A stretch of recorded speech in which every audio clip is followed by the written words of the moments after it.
বিসমিল্লাহির রহমানির রহিম। যারা আমার সঙ্গে আছেন সবাইকে আসসালামু আলাইকুম। পুডিং বানিয়েছিলাম বেশ কয়েকদিন আগে। পুডিংটা বানানো হয়েছে মোটামুটি, আর মেয়েটা চেরা বেড়া করে কেটে ফেলেছে। যেমন পুডিংয়ের চেহারা তেমন কাটার চেহারা। যা হোক, কাটা যাই হোক আর চেহারা যাই হোক, খেতে মজা হলে আলহামদুলিল্লাহ। আমার মেয়েদের পুডিংটা খুবই পছন্দ।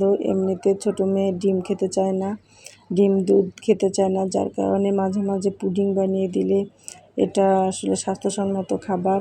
আর অন্য কিছুর চাইতে, ভাজা পোড়ার চাইতে এই জিনিসটা অনেক ভালো, যার কারণে মাঝে মাঝে একটু পুডিং বানিয়ে দিই। সবসময় অবশ্য বানানো হয় না।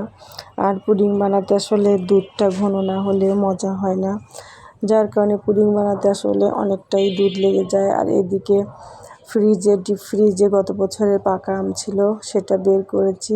এটা অবশ্য আমার মেয়েরা খায় না, আমি একাই খাই। আর এটা ধুয়ে ফ্রেশ করে ফেলেছি, আর এটা রুটি দিয়ে খাবো এখন।